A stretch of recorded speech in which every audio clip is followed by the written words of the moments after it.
You are listening to A Scary State, and this week we're talking about Delaware. So, Lauren? Yes, Kenzie. Let's get scary. Well, that was a frickin' ordeal. It was an ordeal.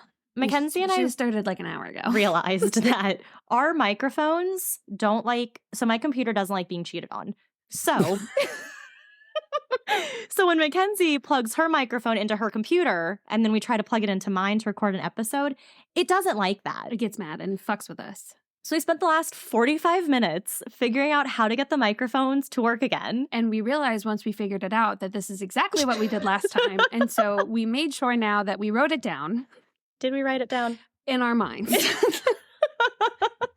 So, God, that was annoying. So let's hope.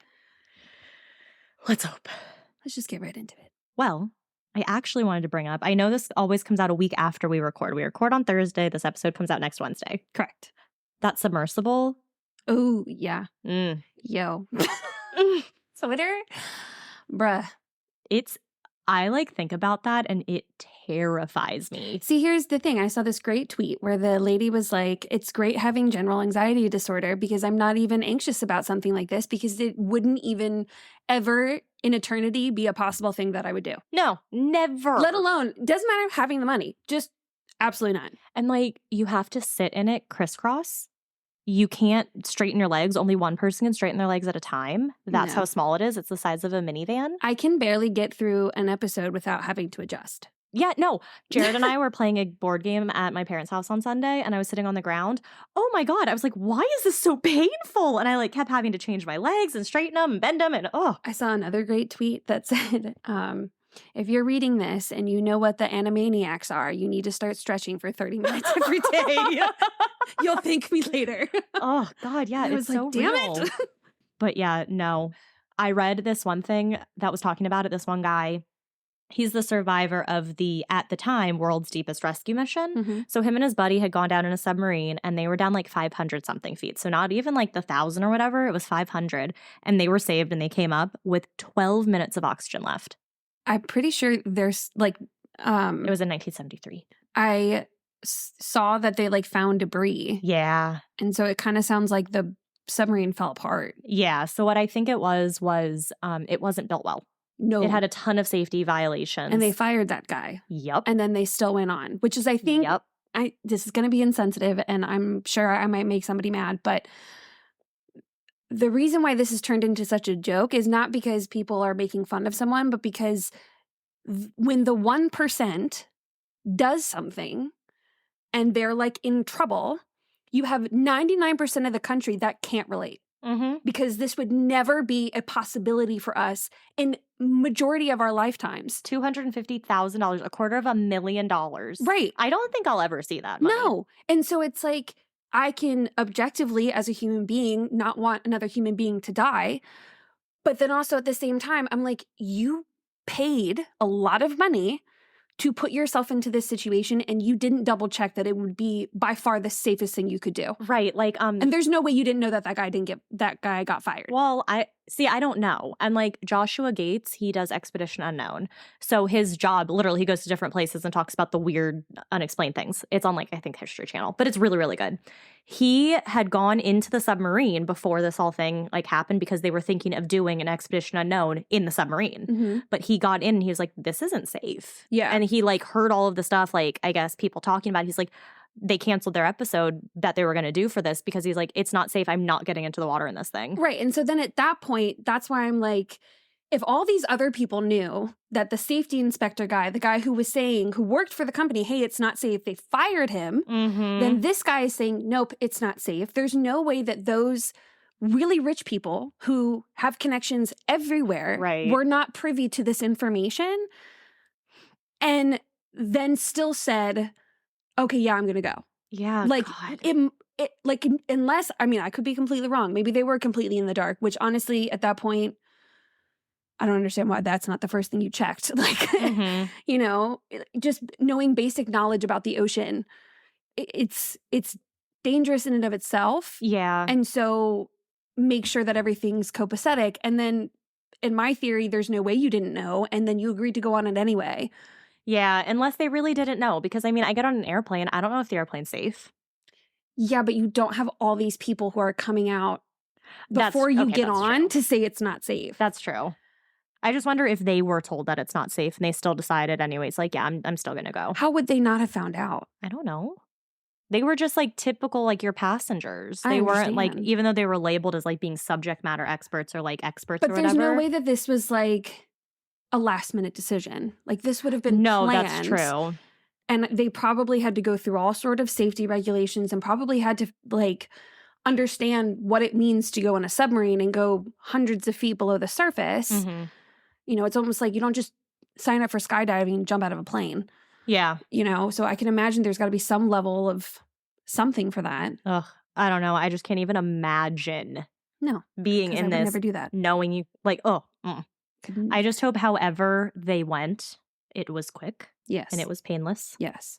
Because they do think that there was like an implosion of some sort because it wasn't strong enough to withstand those levels. And so, hopefully it was just quick. Like I said, I know I'm sounding pretty insensitive right now. I'm not saying I want anybody to die, but it's very hard to feel sympathetic about something that I'm like, that's not even a realm of possibility. Yeah. Like every majority of people, us normal folk with no money, it's hard for me to feel bad for people that have that kind of throwaway money. Oh, I know. To go just for shits and giggles. It's not like, you know, this one person said, you know, we can't relate because we don't understand how you did something that you could have just Googled. Yeah. Like this one couple, their ticket was like $200,000 and they didn't end up being able to go on the trip. And now they're like, knowing that they're never going to get the money back. For me, that would be life ending. Like I literally would not be able to function without that amount of money. Like if I had that and I gave it to something and I'm not getting it back, Right. Like pocket change. Right. Literally pocket change. Mm-hmm. When like for some people, their salaries are never even going to reach 100,000. No. Like, and so I can feel for them. You know, I don't want anything bad to happen to undeserving people. But it's also like, it's kind of like a king asking for all the peasants that he's made broke feel bad for him. Mm-hmm. And it's like, I don't know. I don't feel like they care too much about us and our well-being, given how a lot of them decide to run their companies. Yeah. And so I'm kind of like, you made a stupid choice. But we still do feel bad. I feel for the families and the friends too. Well, apparently not. That kid, that one stepson? Kid, yeah. Going to the concert. That's the other thing about this story. It's just like everything. I know. Just we when talked you about that today too. Yeah, it's like he went to the concert because that's where his family would want him to be. I'm sorry, what? But it's also like, I see stepson and I'm like, no fucking way he liked his stepdad.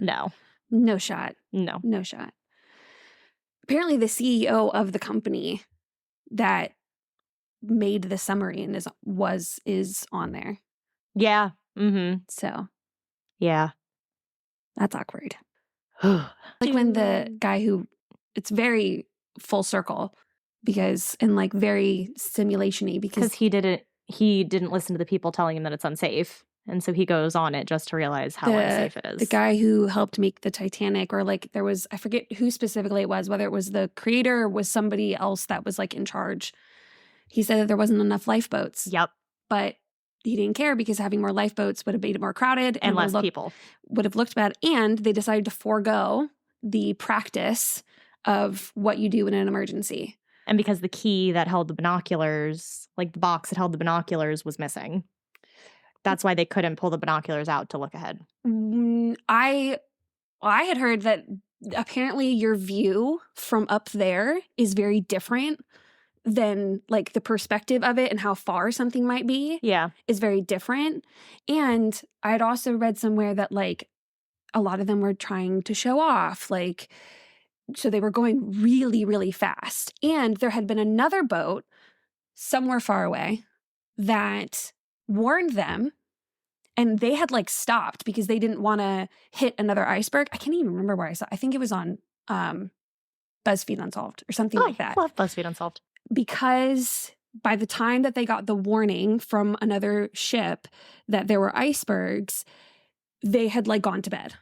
Oh. And so they never got it. And so all of these factors are playing into effect, and they hit the iceberg, and then everybody knows the rest. And it's also the fact that the submersible's name was Titan. That was the name of a ship that already sank. And you're going to see the Titanic. Right, which is how the Titanic got its name, from the ship Titan or something like it's some weird thing like that. Or regardless, Yeah. a boat named the Titan sank. Yeah.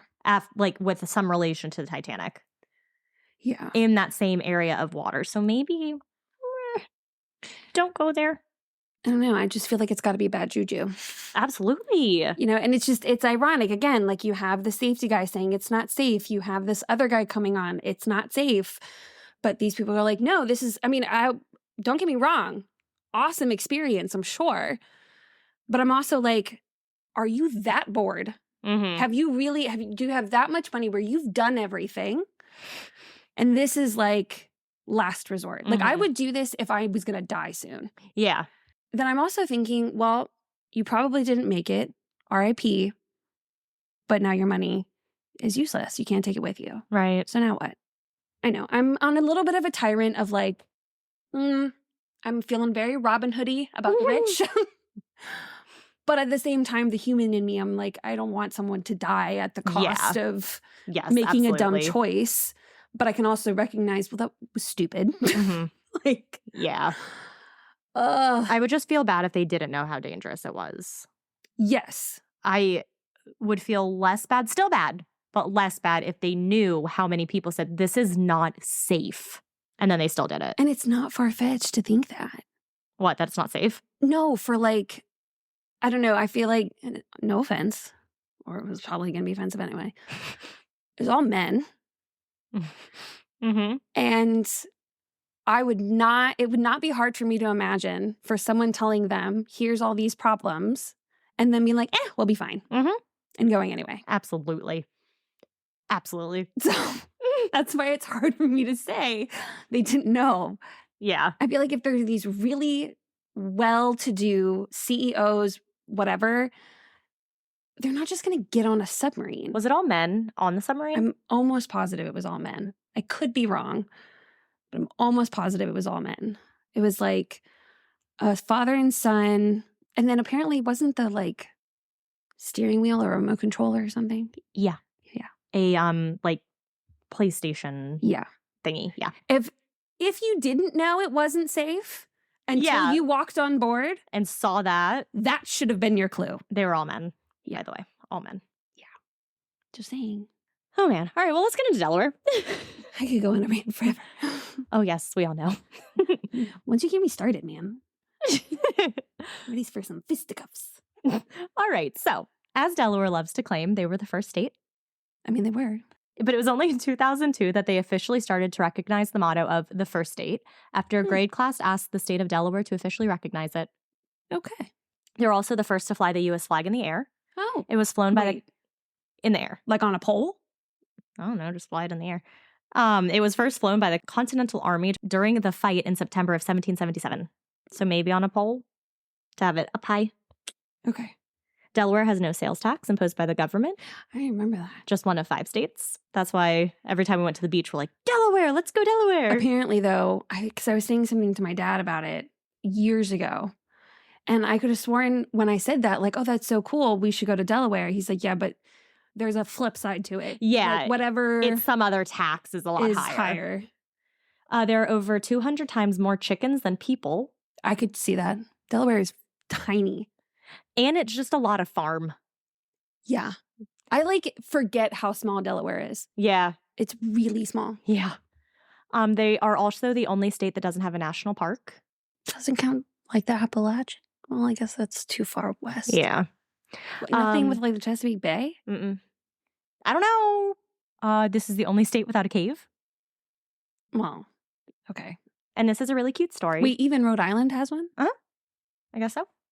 The only state without a cave. Which means every 49 have at least one. Yes. I call bullshit. Then take it up with the website that you can find in our link bio to go to all of our sources. So, a man named Leonard Mole ran a bait and tackle shop in Lewes. Yeah. Which is like L-E-W-E-S. He passed away in 2012, and his community really missed him because he was a really nice, friendly person, just like a great guy. Well, a year later, a helicopter flew over Lewes and started dropping thousands of dollars of cash. Malls had set aside $10,000 in his will to be flown over the harbor area and dropped for strangers to enjoy. So people were out there scooping up handfuls of money that was raining from the sky. Wow. I know. He just seems like the sweetest guy ever. See, now that's what you do with your money when you're gone. That's what you do with your money. For 2 months, a mysterious emu was running through Delaware, causing schools to have to go on lockdown. People were scared to accidentally encounter this bird. See, that is what schools should be working to lockdown for. There's an emu on the loose. That is perfectly in line with having to lock down a school. That just checks out, because school is a wild place. Yes. That should be where our country is headed. Eventually, it was captured in Odessa and relocated to a ranch. There he was given the name Eddie Horace. Am I supposed to? Is that a joke? No, that's just his name. Okay. Yeah, he was just given that name. The world's largest Lego tower was built in Wilmington. It was made with more than 500,000 bricks and stood 11 stories tall and 112 feet high. Bet he stepped on a few pieces. Probably did. They have the largest population of horseshoe crabs in the world. Yeah, horseshoe crabs legit look like little aliens, and I really don't like them. You want to talk about an animal that is from literally prehistoric era? Absolutely. It is that one. I'm almost positive it's like ahead of alligators. Oh, probably. Yeah. If you've never seen a horseshoe crab, people, look it up. It's terrifying. It looks funky. Ooh, I hate them. All right, Rehoboth Beach is one of the friendliest LGBT community shorelines. I already knew that fact. That's why I didn't say anything. Sorry. ILC Dover, located in Frederica, invented the spacesuit. It's like a company. Joe Biden, our current president, is from Delaware. Aubrey Plaza and George Thorogood were both born in Wilmington. Ooh, George Thorogood. Interesting. Mom partied with him once. Shut up. Mm-hmm. When? So she used to work at the Patriot Center. Yeah. And they would have parties afterwards with like all the people who came. How do I not know this story? I don't know. You're going to have to ask her. It's like her favorite thing to talk about. Well, not her favorite thing. She doesn't talk about it often. But when she does talk about it. That's fantastic. Yeah. I love that. Yeah. I don't think it was like anything weird because she was like younger. But go Mom. Yeah. So Mackenzie, what do we have in Delaware? So I think it'll make sense for why I was on such a tirade before. Oh, God. Because this story is a prime example of what happens when a rich white man does not get his way. Oh, no. It shows what happens when someone in power takes advantage of someone who is in a vulnerable state and how they try to manipulate and control them. It's a cautionary tale to be wary of those with charming smiles and those who allude to a life of luxury and lust. Trigger warning, this story does contain topics of depression, suicide, addiction and substance abuse, and eating disorders. So please be advised. Erin Riley Lee was 27 years old in the fall of 1998. She had gotten a notice that she had been selected for jury duty. Like most people in their late 20s, Erin would passively watch the news and read the paper. She knew that a well-connected lawyer had been charged with murder, but not much more. Her mother, who regularly watched the news, knew all about it, and she told her daughter she was uncomfortable with Erin being a juror in the trial. Have you ever been called for jury duty? Yes. Have you? Yeah. Did you go? No. Did you call in and they said they didn't need you? No, I forgot. Mackenzie. And then I called, and then they said I wasn't called, so I was fine. I was fucking livid when I got it. Yeah. It was right after Thanksgiving. Oh. And I'm like, it should be a law that teachers do not have jury duty unless it is between the months of June, July, and August. Yeah. Because you cannot make a teacher maybe have to take off, maybe not, maybe have sub-plans ready for maybe 3 days. Get the fuck out. Oh, I'm going to go on a tirade. I'll get a spray bottle and every time you start, go. She was worried that this man would come after her daughter since he had just been accused of murdering another young woman. Okay, valid concern. Oh, dramatic. Well, valid concern because he's going to see you in there. It's not like you're hidden behind like a glass. Not glass, like a not see-through wall. Yeah. Not see-through. Clear? No, I don't want it to be see-through. Oh, I see. Yeah. Got it. Solid? Yes. Yes, a solid wall. Thank you. Or like an opaque. Yeah. Something opaque. Yeah. Okay. Actually, you want translucent, not opaque. Opaque means you can't see through it. Right. Oh. You want to be behind something where the man can't see you. Oh, you mean like at all? Right. Okay, got it. So yeah, opaque. That's good. Sorry. Erin was sure that she wouldn't possibly be picked to be a juror for this case. Erin had many similar characteristics as the victim. They were both in their late 20s, had dark brown hair, and came from an Irish background. She figured she'd be dismissed because she would be able to connect with the victim, given their similarities. Right. So she was shocked when she entered the courtroom and Judge William S. Lee, no relation, said, "You've been selected as a juror for this trial."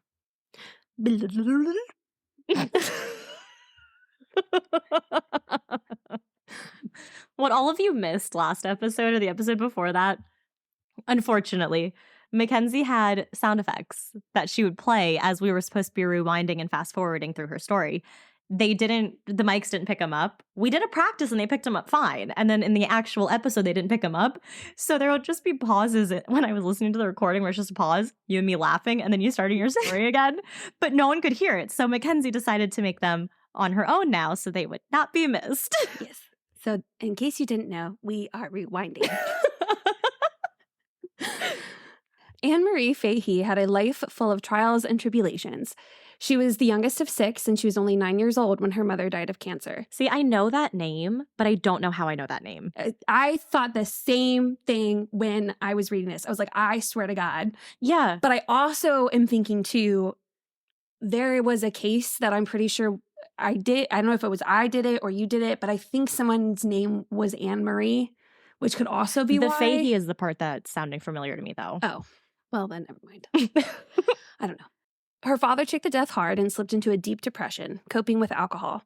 He became abusive towards his children, and the family fell apart. Anne-Marie moved in with a friend her junior year of high school, and she graduated from Wesley College in 1991 and began to work for Representative Tom Carper as a scheduling secretary. All throughout her 20s, she had been seeing therapists and battling depression. She kept a diary and would either use it daily or go months without making an entry. She had periods where she would contemplate suicide, and eventually she developed an eating disorder.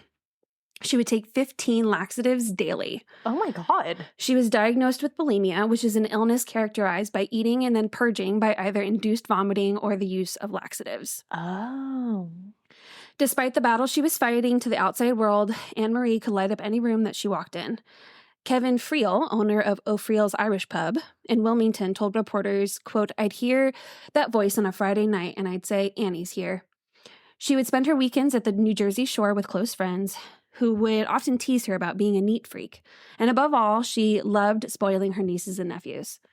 In 1993, Carper was elected governor of Delaware and asked Fahey to continue to work for him in Wilmington. This is also when Anne-Marie met Thomas Capano, and by the beginning of 1994, she was writing in her diary that she was madly in love with him. Aww.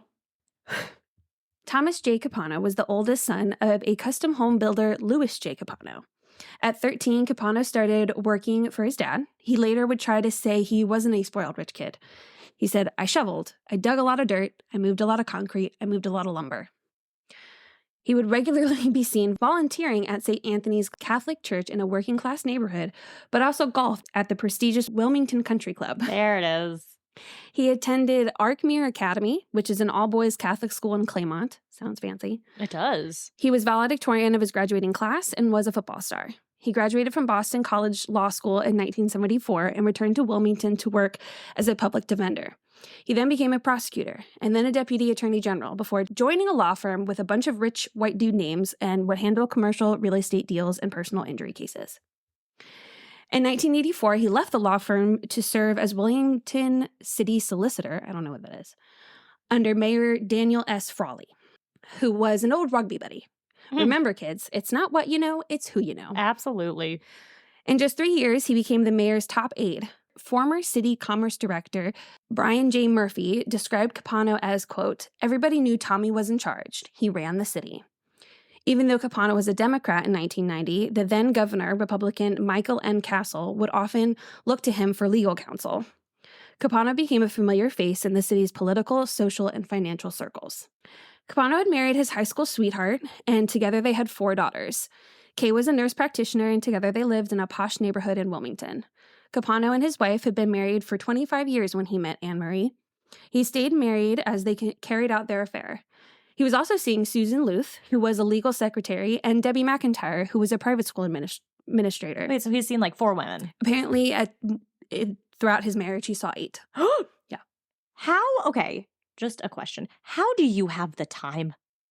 Well, because he's rich, so I'm sure people are doing the work for him. Jeez, because I just like think about it. Like Joe doesn't get home until 6:30. We go to bed at like 9.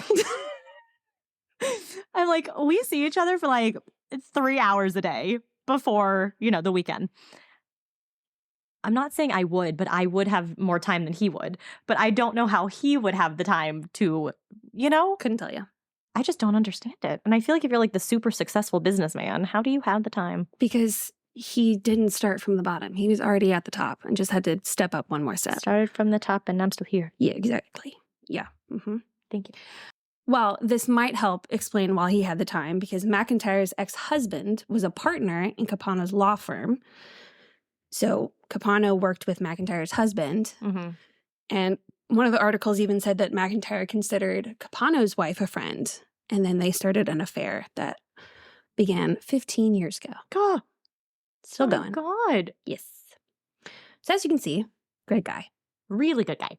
His former brother-in-law told reporters, quote, he had power, he had money, he had looks. The perfect storm of a narcissist with power and money who had likely never been told no.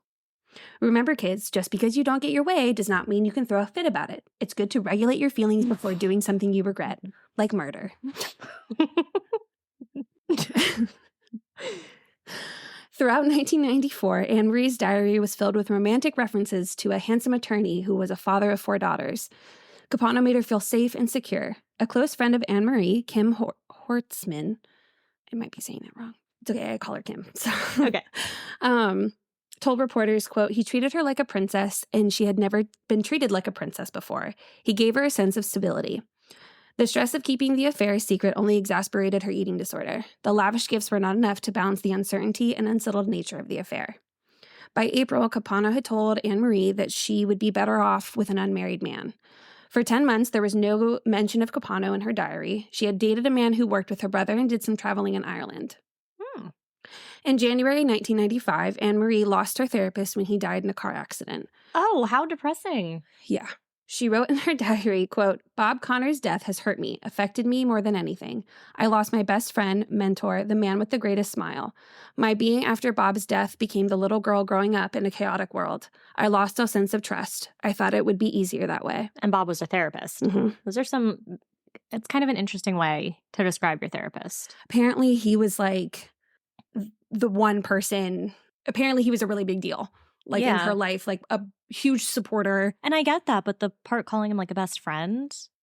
Yeah. Yeah. I don't know. I thought that too. And I'm like, was it just the timing of things and like the way she looked at relationships? Maybe. But at least when you like put it into context with everything else that you read in the newspaper article that this was in, it sounded more to me that like I am truly devastated by someone who she probably, especially if she's still struggling with mental health. Oh, absolutely. I mean, if you're in the middle of kind of doing all this, you find this person you trust and then all of a sudden. I wonder if it's almost like a father figure maybe that she didn't have. Yeah. And that's why she put so much stock into it. I don't know. Maybe. They only focused on what they needed to focus on. Right. By February of 1955, the affair had resumed and the intensity only increased. She wrote in her diary, quote, Tommy is kind, caring, responsive, loving, has a beautiful heart, extremely handsome, and was kind and gentle to me.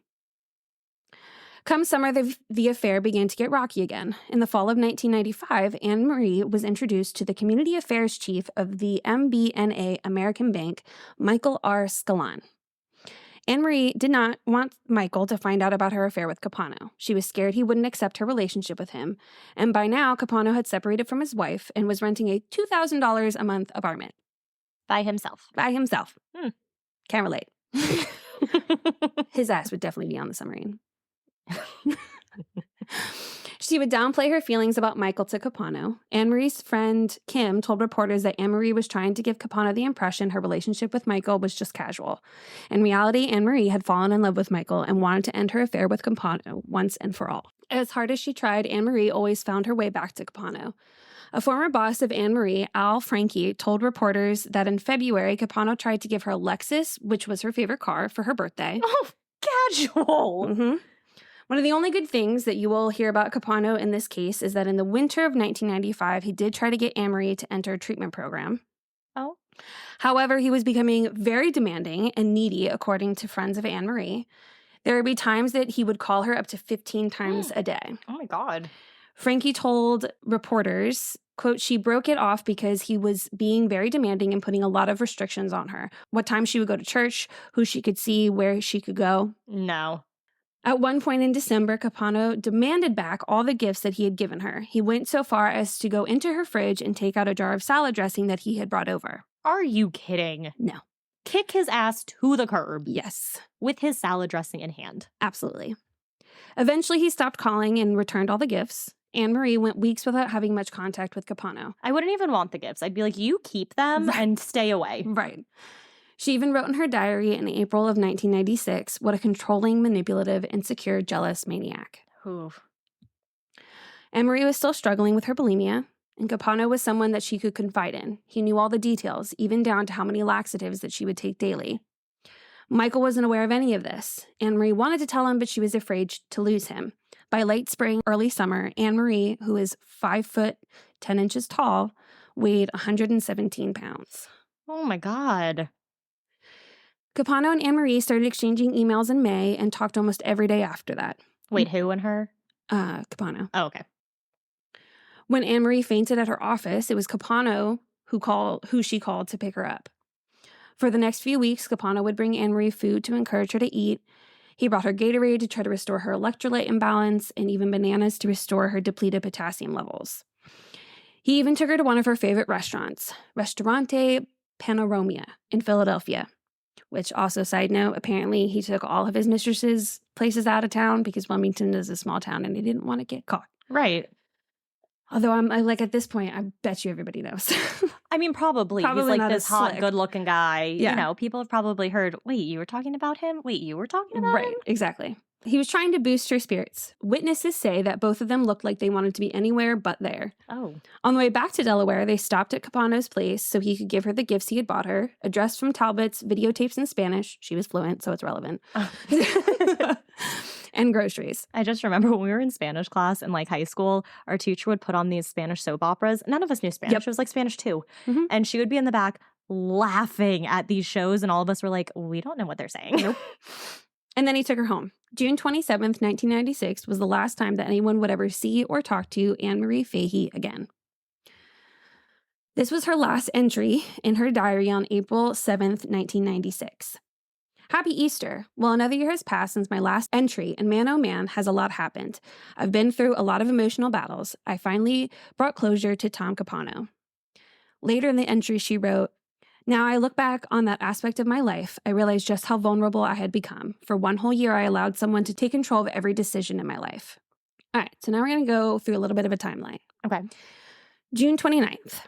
So 2 days. And what year are we in? 1996. Okay. Anne-Marie doesn't show up for her dinner with Michael at her brother's house, Anne-Marie's brother. Mm-hmm. So, like, not something that you just wouldn't go to. Right. Especially if your boyfriend's there. Exactly. Her family gets her landlord to open her apartment. They found her apartment empty and discovered the diary. Like empty as in empty of her or empty of her. things? No, empty of her. Oh, okay. In it, they see an entry that calls Capano a jealous maniac.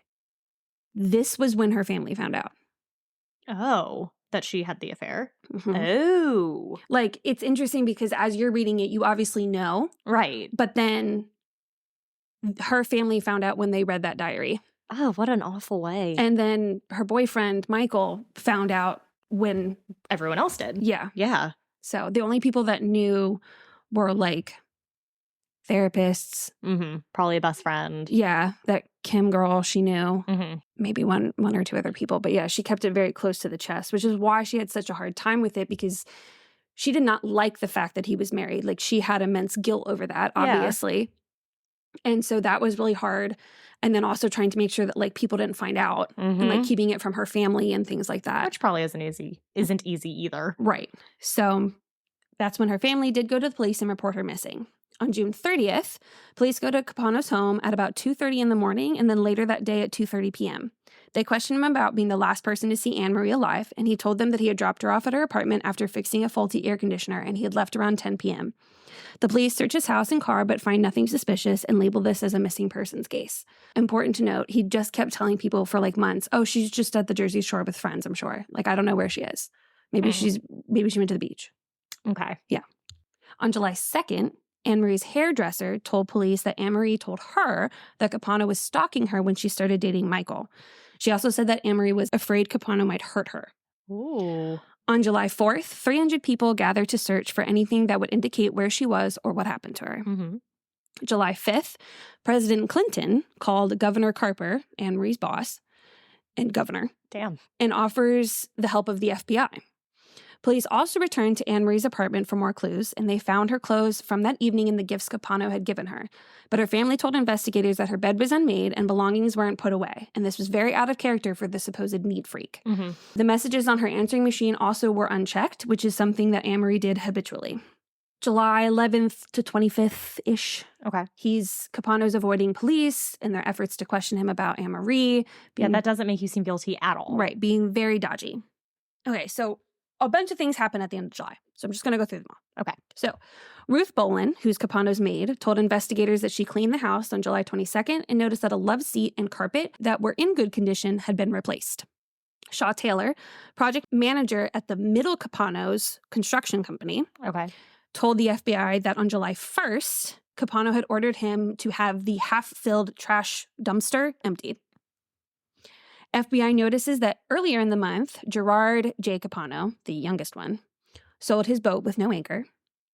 Capano used his credit card at a Happy Harry's on June 30th, and the store manager said he was inquiring about blood remover.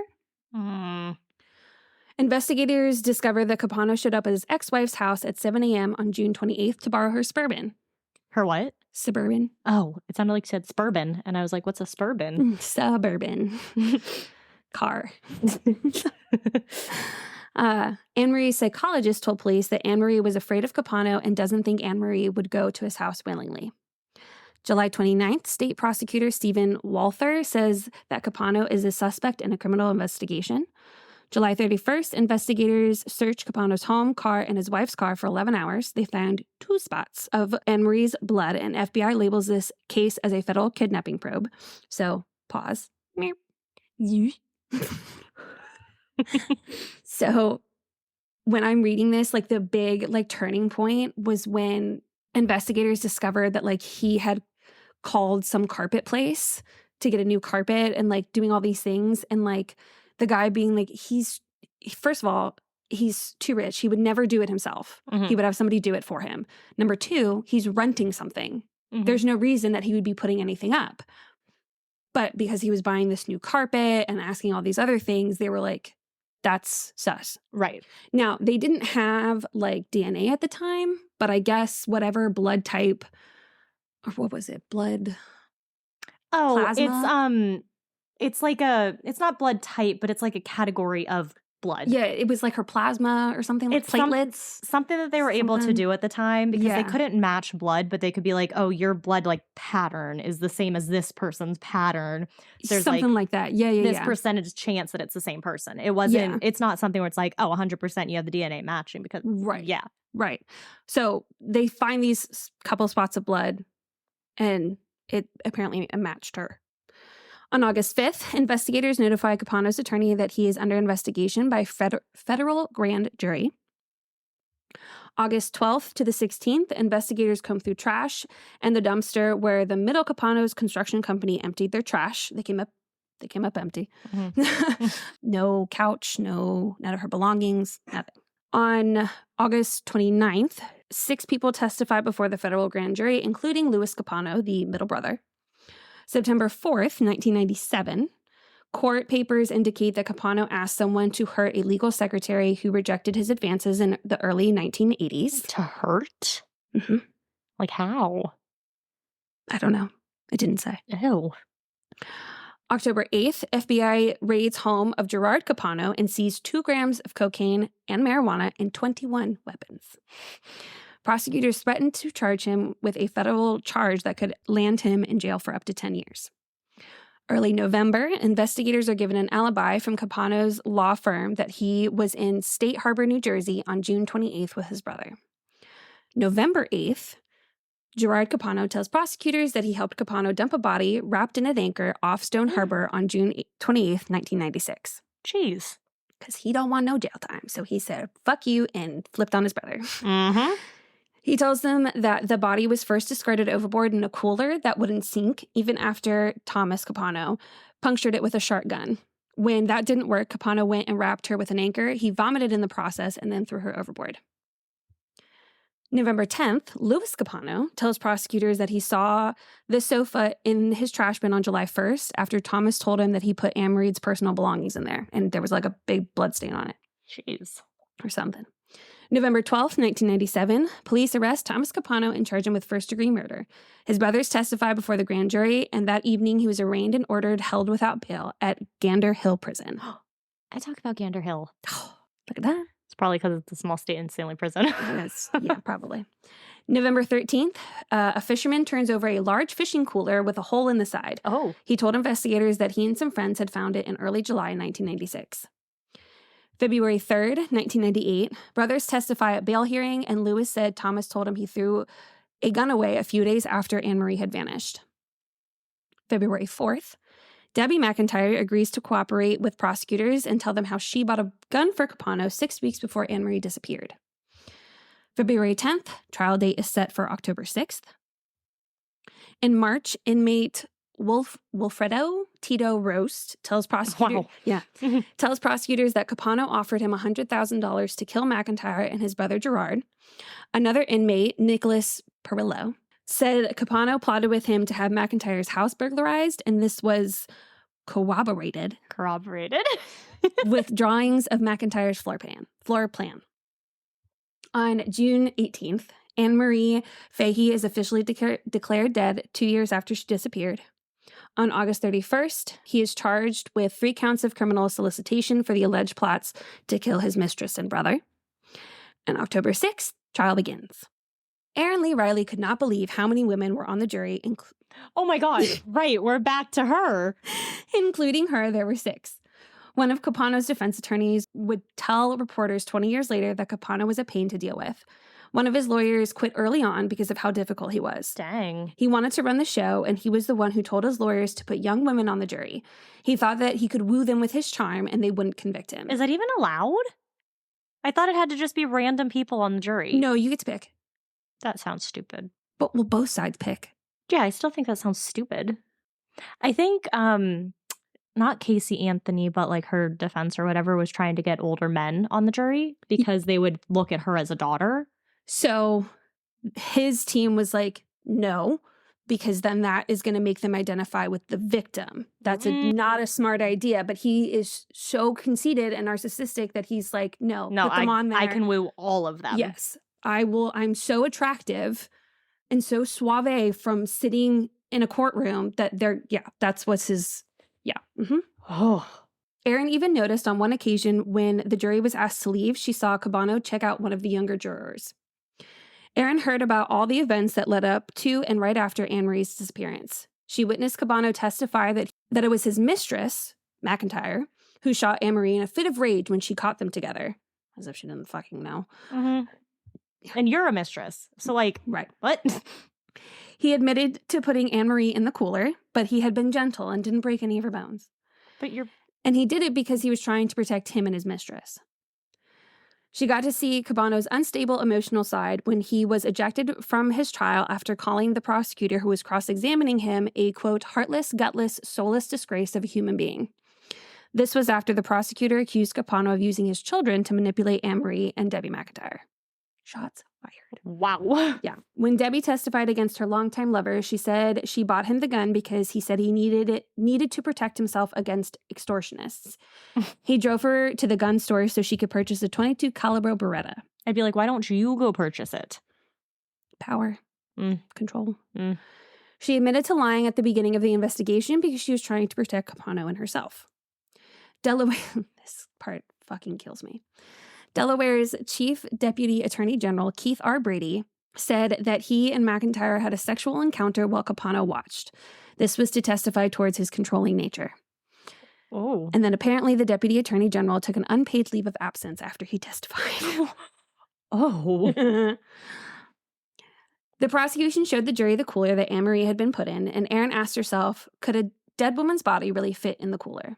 Erin was not the only juror to have this question. Mm-hmm. She told reporters, honestly, a lot of people would be surprised to know that when we first went in to deliberate, the first thing we did was take a poll to see where everybody stood, and it was half and half.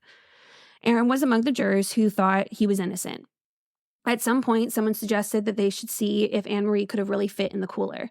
The prosecutors brought in I don't know if it's the prosecutors, somebody brought in a replica of the one from the courtroom and the trial. And Erin can feel all eyes on her. She was about the same size as Anne-Marie and would be a good candidate to test this theory. No. She agreed to the task.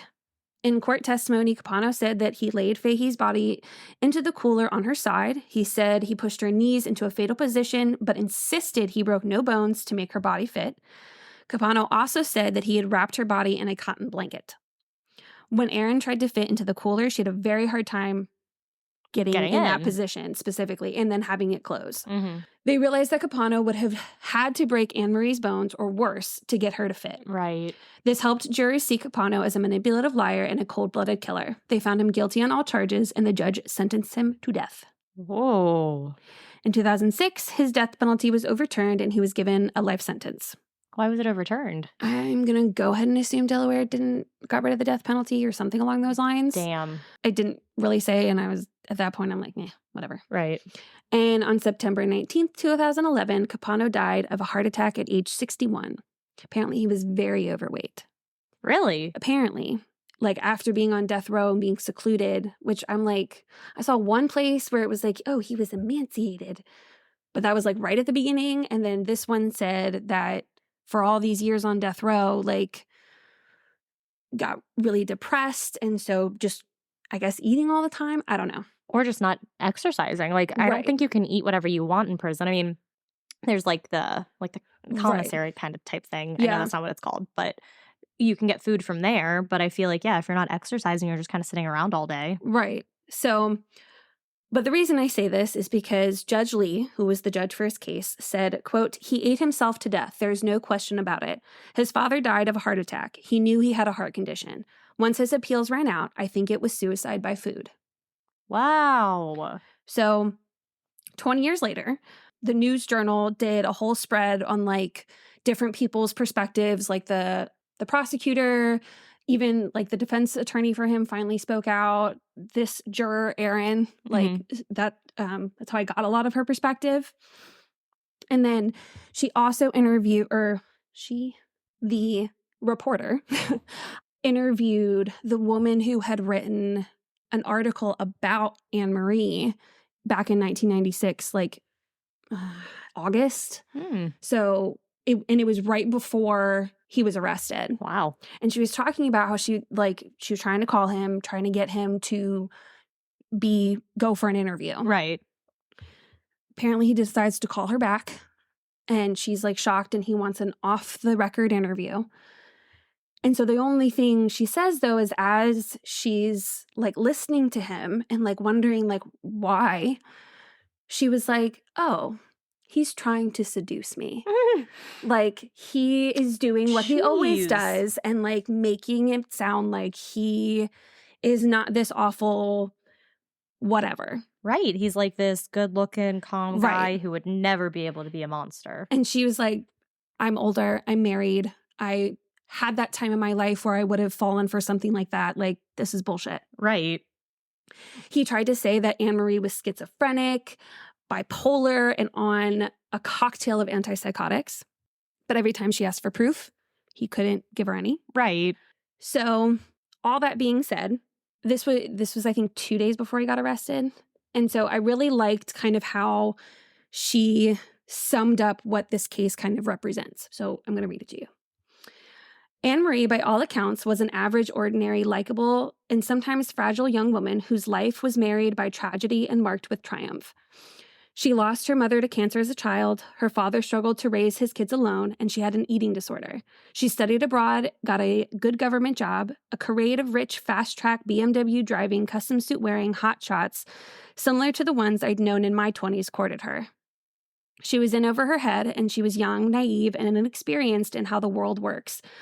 Or more crucially, works against people who aren't rich, powerful, and male. Mm-hmm. This was about power and how people use it to get what they want. This was about what they do when they don't get it. Anne-Marie, like many women, learned that the power differential in the world is skewed dramatically against women. The caveat, for women, beauty is a power delusion. Be thin, be attractive, be feminine, be vulnerable, and you get rewarded. Say no, and the backlash is harsh. Say no to the wrong man, and the backlash can be deadly. Mm-hmm. And so that is the story of Anne-Marie Fahey and Tom Capano. Wow. Yeah. I like how you told it. Thank you. But wow. Yes. So they never found her body? Nope. Jeez. Nope. Yeah, all the little things are quite suspicious. Like he sold his car without an anchor. Mhm. You know, the fisherman, that's what I meant. Right. Yeah, the fishermen find this like cooler and it has a hole in it. He admitted that she died. Yeah. He just said it was an accident. So. Yeah, then it's like, okay, so where's the body? Right. Threw it into the ocean, into the Atlantic Ocean. Yeah. And they searched. Couldn't find her. Well, yeah, because the Atlantic Ocean. Like, right. There's no way. Right. And who knows how he actually, did it. Mm-hmm. So, yeah. Wow. I was talking the other day at work with, that last line you said about, with women and saying no to men and stuff. Mm-hmm. And I was talking about it at work, and I don't know how we got on the subject, but I was like, yeah, being a woman is terrifying, because I, brought up the key thing, and I was like, how you need to put it in between your thumb and your finger instead of between your, other finger so it doesn't break your hand. And the guys were like, oh, yeah. And I was like, yeah, and, as a woman, I don't travel alone at night, and I don't travel alone because I don't want to go to another country and be by myself. And they're like, yeah, actually. They're like, that sucks. And I was like, yeah, being a woman is not easy. It's scary. Mm-hmm. Yeah, absolutely. If you don't think twice when you walk out of your house at night, that's when you know. Yeah. You have it good. Mm-hmm. I mean, we even live in a relatively good area. For sure. And I'm still scared walking outside at night. Oh, yeah. And granted, I'm an overly anxious person anyway. Well, yeah, so I'm always going to assume the worst.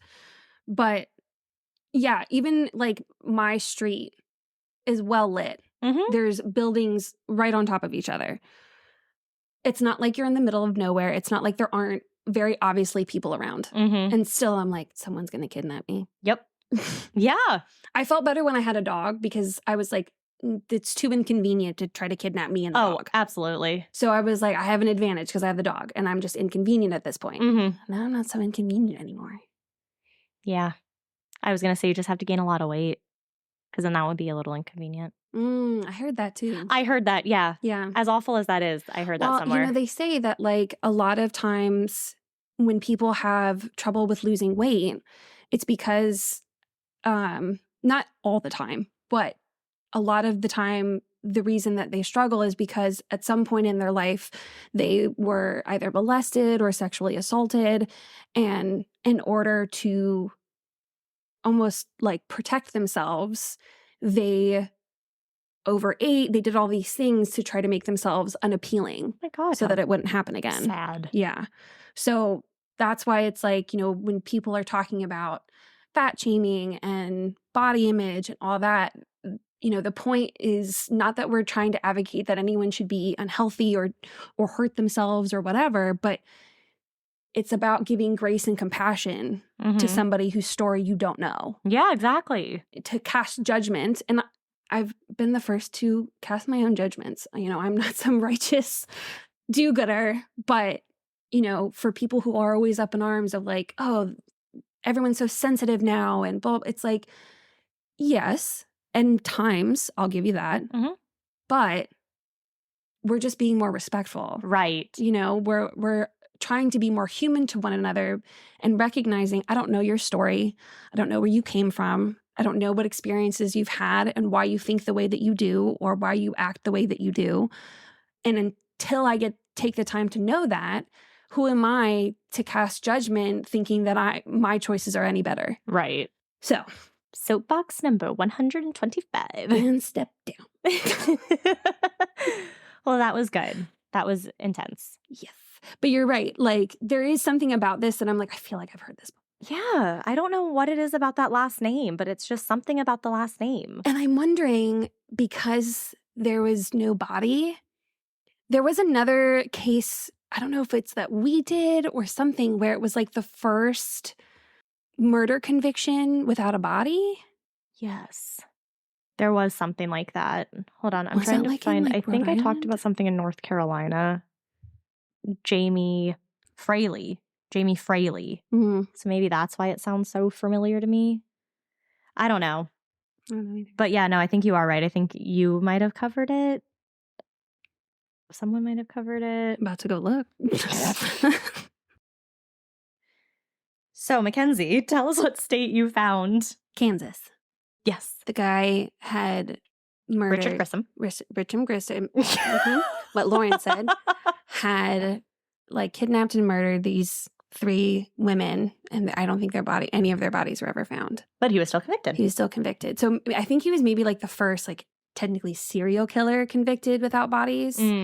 I was just on Wikipedia just trying to find the case, and that was the one that stuck out, but it just said what happened. It didn't say what first it was. If you're interested in hearing, go listen to our Kansas episode. And then you could tell us yourself. So, Lauren, what you talking about, Willis? All right, so I'm going to be talking about, I am sorry, an unsolved murder. I technically talked about a disappearance. Oh, we switched. Yeah. But mine was solved.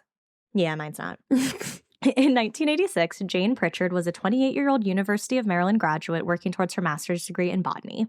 She had a dream Smart lady. I know. She had a dream of becoming an environmental lawyer. This dream stemmed from her upbringing. Jane Marie Prichard was born in Tacoma Park, Maryland on May 25th, 1958. I know it's Maryland. We will get to Delaware. I didn't say anything. So at this time, birth announcements were actually in the newspaper, which was kind of cool. So it told you, like, you know, so-and-so and so-and-so welcomed this person on this day. And it was like in the newspaper. I thought that was cool. So she was the second youngest of 4 with 2 brothers, Keith and Greg, and 1 sister, Beth, to parents Audrey and Walter Prichard. They eventually moved, so Jane grew up on a 38-acre farm in Barnesville, Maryland. Growing up on the farm really helped instill a love of nature and of horses for Jane, or Janie, as her family called her. She was adventurous and independent. She excelled in school and was a straight-A student, eventually becoming valedictorian of her Poolesville High School class of 1976. She then graduated with honors from Western Maryland College in 1980, where she had studied biology and political science. Damn. After graduating, she went on to take a solo cross-country drive before going back to school for her master's. Good for her. What a way to live without fear. Right. I'm like, there's a lot of things that I know that I refuse to do simply because I am afraid. No, me too. I want to do a solo trip so badly, but oh my God, terrifying. See, that's the thing though. I can't think of anything that I've decided, fuck no, I wouldn't do that I'm like, oh man, I wish I could. No, I want to do that. Like, I'm cool with being afraid of heights because I don't really give a fuck about jumping out on an airplane. No, see, at one point I really, really wanted to, but as I got older, I was like, you know, it's not appealing to me anymore. No, there's just some things that I'm like, I don't see the point. Yeah, not anymore. I don't need that kind of thrill. But no, touching every state is something I want to do. Well, yes, that I would love to do. And that I'm not afraid to do. I just wouldn't do it by myself. See, I feel like that's the only way I'm ever going to do it, is by myself. Maybe like some places can be by yourself, but not the whole thing. Yeah. Like, go to New York City by yourself. Well, I've already been to New York. Go to Las Vegas. It's populated. Ew, by myself? No. It's populated. It's a major city. Seattle. Portland. Oh, God. I have been this close to booking tickets to go to Seattle by myself for years. See, that would be acceptable because those are populated cities that have witnesses. We're getting close to Seattle. I'm really not kidding. I have been this close. I have your location, so it is something that I could approve. But if you wake up one day and you say, Kenz, I'm going to go to Wyoming just for shits and giggles, I said, no, you're not, because you will die and never come back. Yeah, that's too populated. Less populated. That's what I meant.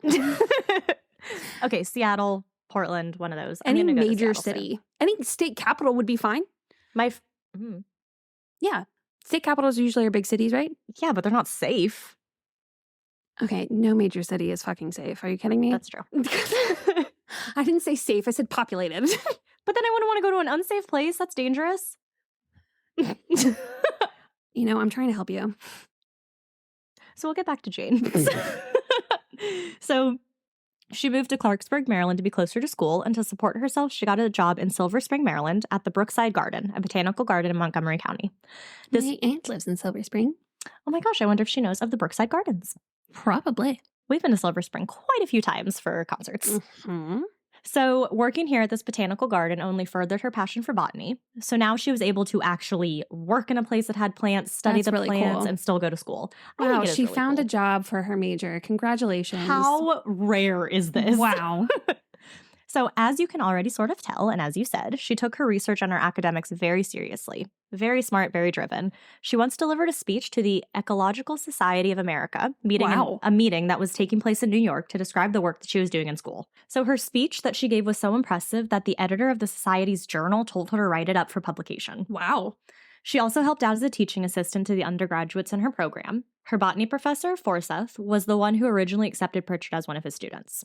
He said he had doubts about her at first. He usually only accepted students who would be remaining in the academic world. So like people who would be going into academia, Sure. all of that. Yeah. And he knew Jane wanted to become a lawyer. So not the typical student he would have accepted. But after seeing her research and how she excelled in her studies, he knew he had made a good choice accepting her. And to show what kind of student or teaching assistant she was, Forsyth told a story about how when she first started, Jane got pretty average teaching reviews from the undergrads who she taught. Well, this really upset her. She didn't want to be just average, she wanted to excel. So she started working hard and eventually was getting the highest teaching reviews out of the 50 graduate students in the department. Oh my. In the spring, Forsyth's students had to fill out a course evaluation form. One of the questions on the form said, "What are the strong points of this course?" Over 50% of the students answered Jane Prichard. Wow. So it was clear that this whole realm of hers was her passion, and it really showed in absolutely everything she did. So I mentioned that she was in her master's program, and as it is needed for that, she had to write her thesis, which you get to do soon. Have fun. No. I don't know what I have to do, but I'm not thinking about it right now. So her focus... I'm not getting a doctorate. Yeah, you still have to do it for your master's. You have to Damn. write your thesis. Really? Yeah. That's why people don't just go get their master's. It's a big thing. Fuck. I was like, oh, I could just get my master's and then not my PhD, and then I don't have to do a fucking dissertation. A dissertation is PhD. Thesis is master's. I think mine's going to be like a literature review. I don't know. Her thesis focused specifically on a vine known as hog peanut or ground bean. This vine is native and very prominent in Blackbird State Forest. Blackbird State Forest is located right on the border of Newcastle and Kent counties in Delaware. It is also a very popular place for researchers as well as hikers, avid outdoors people, and hunters. But more so popular for researchers as it is largely untouched and minimally maintained, which is what draws a lot of people to it. For researchers, they can view the area in its element. Everything is how nature intended. For hikers and hunters, again, it has this natural beauty. Nothing is man-made. It's just nature. Love it. In order for her to actually conduct her research, Jane would spend a good amount of time in the great outdoors studying the plant behavior. Her thesis focused on how this plant moves towards the sun in the summer months and how over time its leaves turn to face the sun. So very slow movement. She would use her different equipment to document the plant's movements minute by minute, centimeter by centimeter. Jane had been coming here for thrilling. I wrote in my notes and I deleted it like, oh my God, this is not. Sounds like the same entertainment level as like fishing. Or watching paint dry. I also equate fishing to paint dry. So Jane had been coming here for the past 3 years in the summer and fall to study this vine and document her discoveries. And in doing so, she did spend quite a bit of time in the forest doing just that all the time. So it was September 19th, 1986. Jane planned to head to the state forest to continue some of her research. Summer was ending and fall was close. Jane was nearing the end of this whole project. She knew that these were the last final days where all she had to do was finish collecting the information she needed, so she planned to spend as much time out in the forest as she could, finishing up the project, collecting that final bit of information. She loaded up all of her equipment in her blue and white Chevrolet Blazer and headed over to her friend's house in Lewes. You said lose earlier. Yeah, so we're going to go with Lewes. She was planning on staying in Lewes so that she would be closer to the forest and could get an early start the next morning. Well, the next morning came, September 20th, and Jane set off for the forest. It was a nice September day, 74 degrees, 23 Celsius, with a gentle breeze. That does sound actually really nice. I know. I love the gentle breeze. I just love that little crispness in the air. Oh, like 70, it's not like quite freezing yet. And I just love when you just need like a nice little jacket. Oh. April 25th, because it's not too warm. It's not too cold. And all you need is a light jacket. So when she arrived around 7 a.m., she grabbed all of her things and equipment from her car and headed about 30 yards into the woods. Here, she was less than 500 feet from the park visitor center. When she found a place she liked, she set up all of her equipment, settled in, getting ready to begin her hour-by-hour, minute-by-minute log in her scientific journal. Her equipment would help her tell the tiny and exact movements that the leaves made towards the sun. She journaled and journaled up until 9:21 a.m. when her entries abruptly stopped. It was about 5:30 p.m. that evening when two campers, a couple visiting from Perth Amboy, New Jersey, which I thought was interesting that you said New Jersey and these people are from New Jersey. So they were hiking one of the trails. They had planned to camp in the forest and spend the night under the stars, taking in nature. My favorite thing is when people call it nature, like neat. Okay. I just think it's so funny when people are like, oh, nature. I've never heard. You haven't? Except for you. Oh. Well, there you go. So they found a spot just a few miles from Middleton, and this is where they set up their camp. After they were all settled in, they decided to take a little hike around the trails. And upon one of these trails is when they stumbled upon a sight they would never forget. In the undergrowth, only 20 feet from the trail, the two campers found the partially clothed and bloody body of Jane Marie Prichard. So this is a little meh. What? So I forgot that you said unsolved, and I was thinking disappearance. No. And so I'm like, oh my God, they just found all their shit there, and we don't know what happened to her. But I forgot that. Yeah. So, skip ahead like 15 seconds if you need, but why can't I skip ahead? You are stuck here. So she was found with her pants around her legs and her bra above her breasts. There was no evidence of ripping of the clothes or trauma to the body, which made investigators believe that she had not been raped, which is at least a positive thing. Yeah. An autopsy would later reveal that Jane had been killed by a gunshot blast to the back.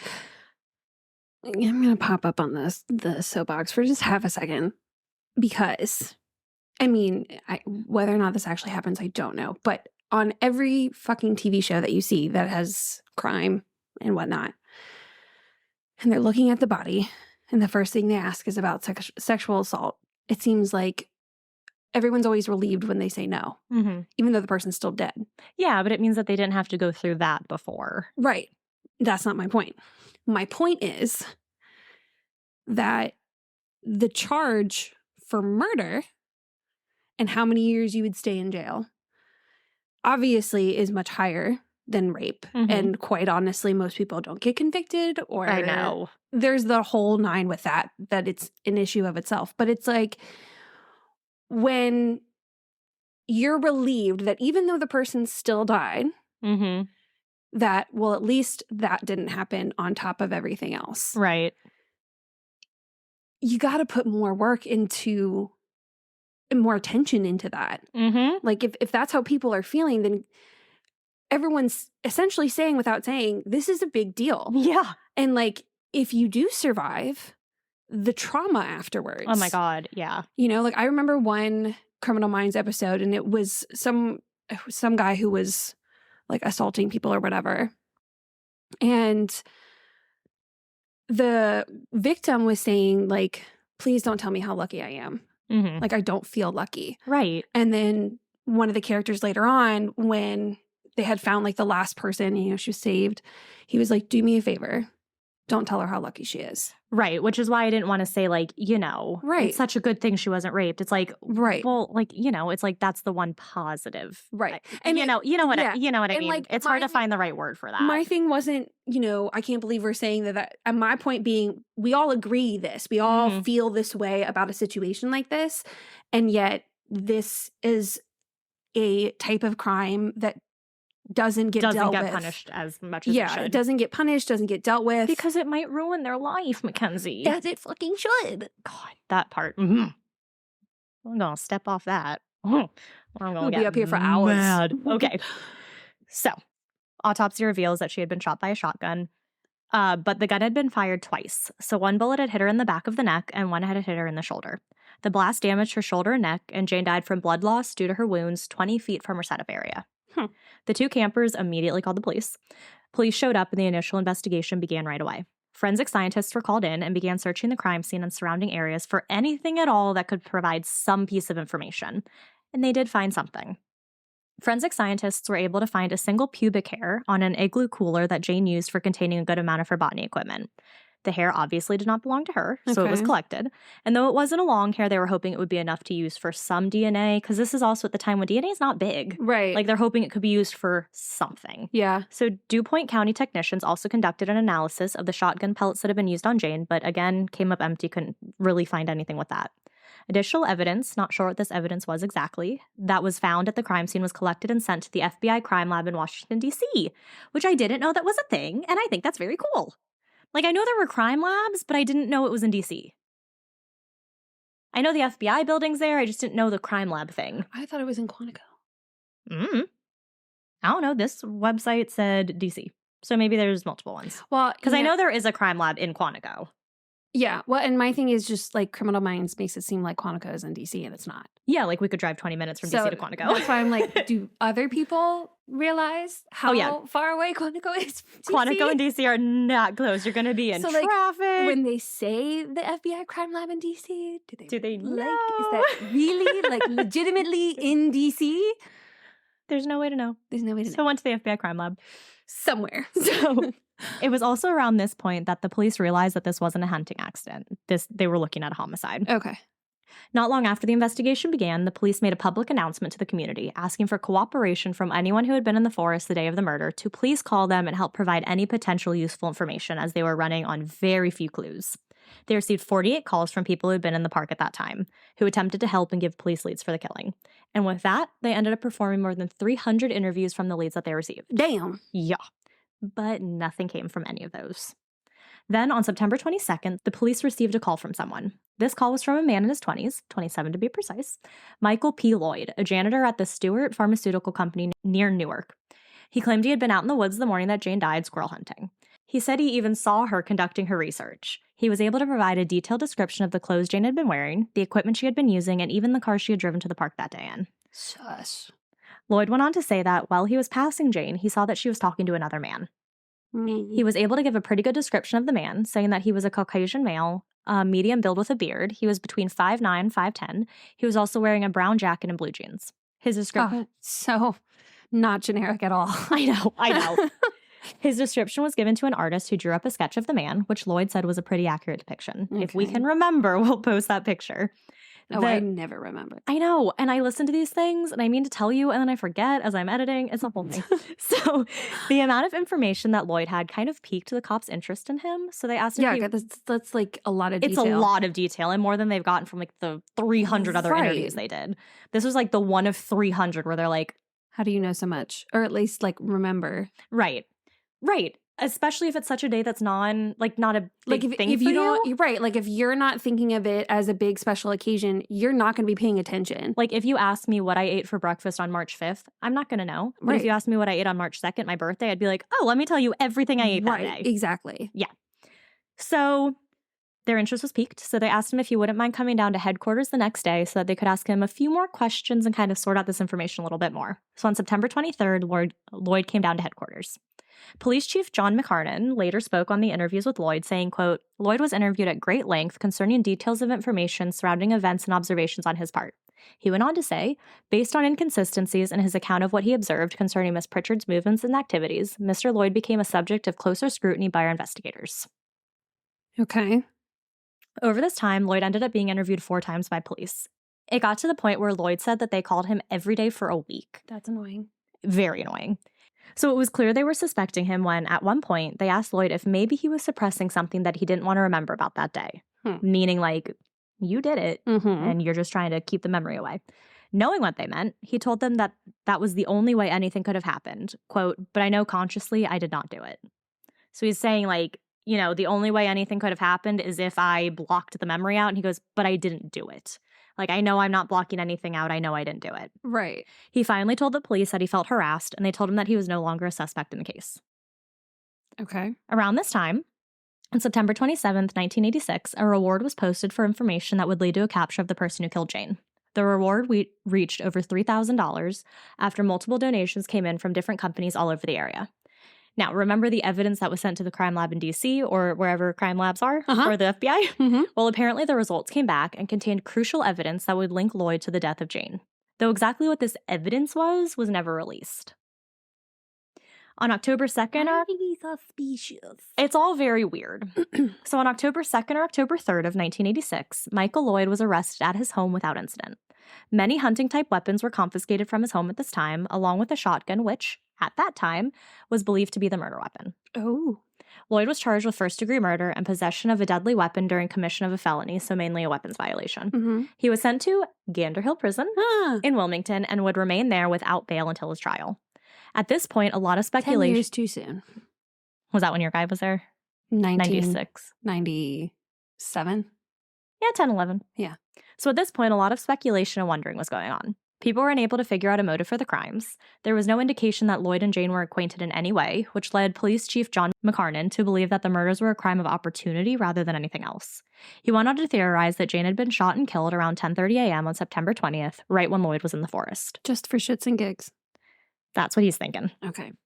Chief Judge of the Court of Common Pleas, Judge Robert Wall, was the first to really look at Lloyd and his case. He said that Lloyd was ordered bound over for the grand jury. Wait, what? Yes, so I had no idea what this meant. Wait, say it again? That he was ordered bound over for the grand jury. What? Right.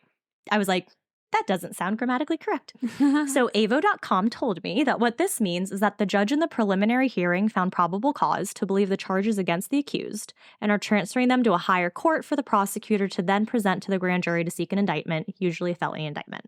Got it. So he's pretty much saying, I'm moving you somewhere else. Okay.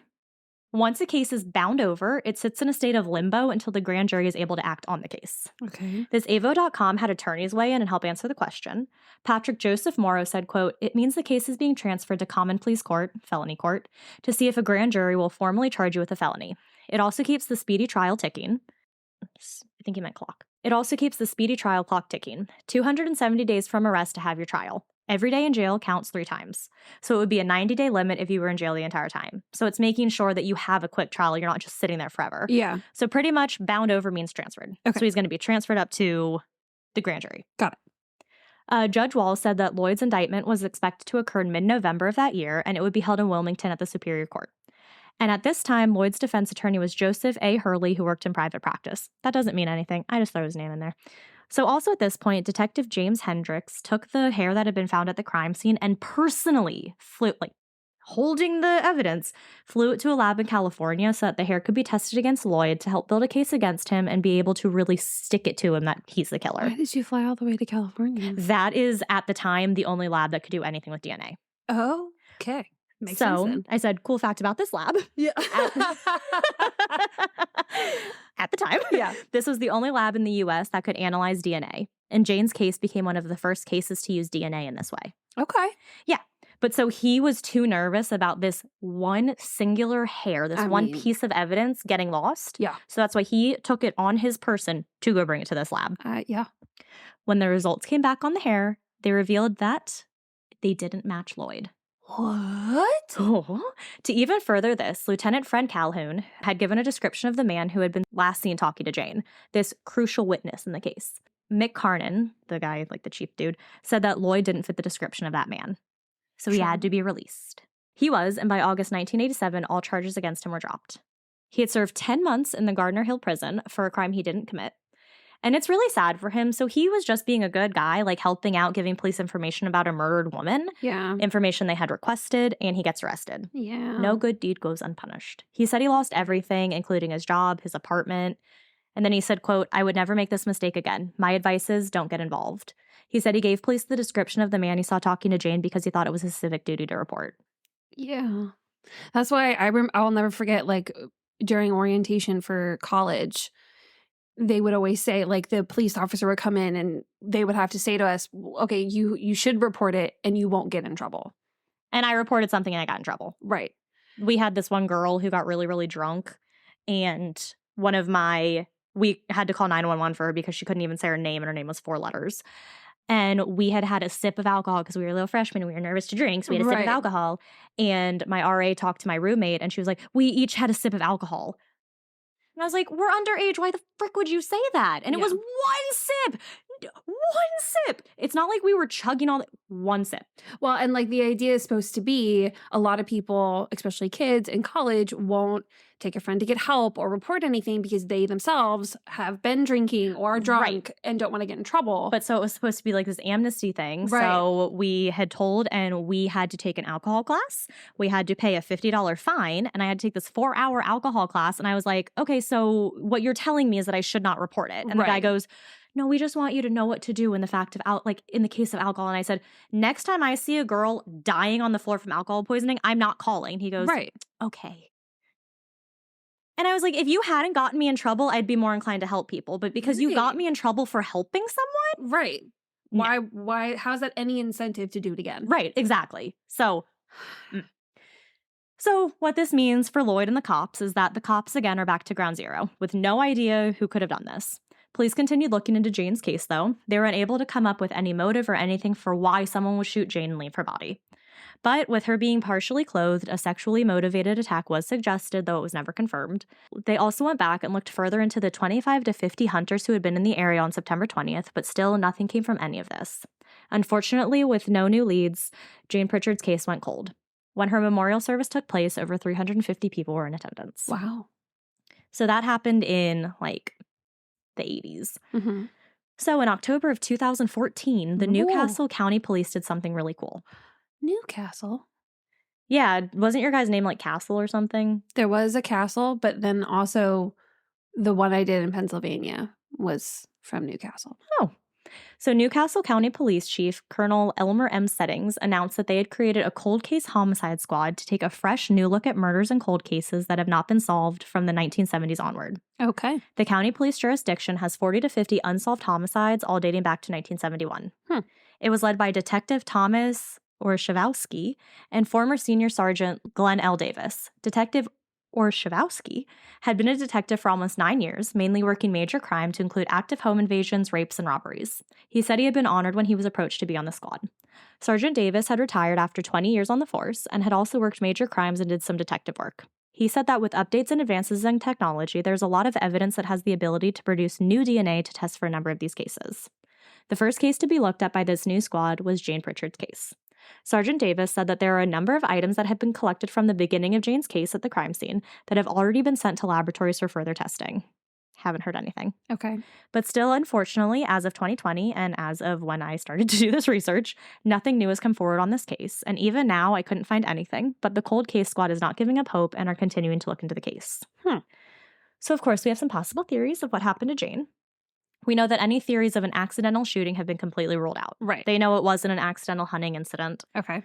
Then we have the theory that even though he's been cleared, that Michael Lloyd was the one who killed Jane. Okay. They believe that his knowledge and the information he provided was just too much and too precise and that he was responsible. But in contrast to that, another theory says that Michael Lloyd was rightfully cleared and that it hadn't been him. Because first, the hair we have didn't match him. Right. Like, that's a big one. That's, kind of the smoking gun. Second, Jane was killed by a shotgun. So the typical and best gun to use for hunting squirrels is a .22 caliber pistol. Okay. A shotgun would be too strong and too powerful to hunt squirrels if you were planning on bringing any bit of the squirrel home.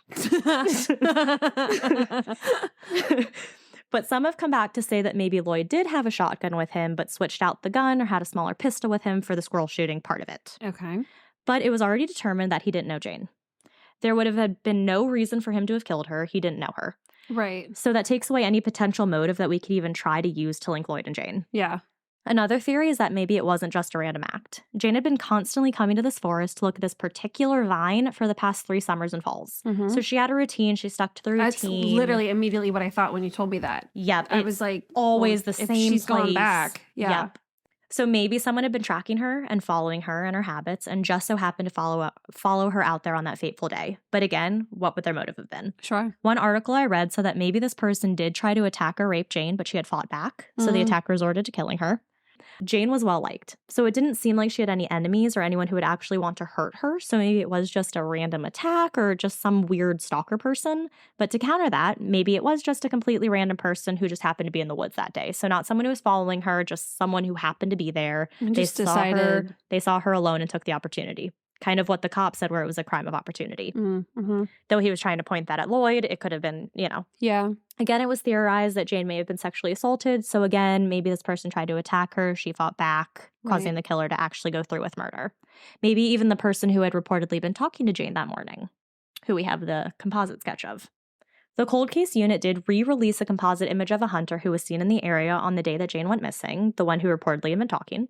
He hadn't been identified yet, so his description again, Caucasian male, medium build with a beard, approximately 5'9" to 5'10", wearing a brown jacket and blue jeans. Not average at all. No, yeah, right. I couldn't pick 10 guys out like in 5 seconds who look like that. So if anyone has Your husband looks like that. Yeah, but he's not 5'9". He's 5'7". True. I know, I was about to say Joe, but then I was like, no, he's a little bit shorter. Okay, Jared looks like that. I know. Yes. So if anyone has any information on who this man is or has any information about the case, you are encouraged to call the homicide squad directly or submit a tip via the office website at nccpd.com. There is a $20,000 reward for any information leading to an arrest and or conviction. So it went up from $3,000 to $20,000. Shit. The Newcastle County Police Department also has a Facebook page, and they can be contacted there as well. Detective Thomas Orzechowski can be contacted at 302-395-8110, Glenn Davis at 302-395-8216, and Detective Brian Shahan, who we didn't talk about, but he's like in this as well, 302-395-2781. Or Delaware Crime Stoppers at 800-TIP-3333. And you can also go to what? No, nothing, I guess. You can also go to tipsubmit.com. So there are multiple ways. I was going to say, is there anything else? I will put all of those in our description, our little like episode description, because there's no way people are going to remember that. No. But at least something came from this violent death. Western Maryland College, and I hate to say it that way, but Western Maryland College started an award and scholarship in Jane's honor and in her memory in 1988. It goes to different students called the Jane M. Prichard Memorial Award. On one of our newspaper websites, I kept seeing her name, so she had a ton of articles with her name in it, but they were all mentioning all of the different scholarships that were going to different students. Aww. So it's like That's something sweet. nice. Yeah. And then on a weird note, as we see when we're reading articles, there was one article with one headline that read, 4th rabies case listed. And I was like, I already freak out about rabies. I don't need to see that a 4th case has been listed.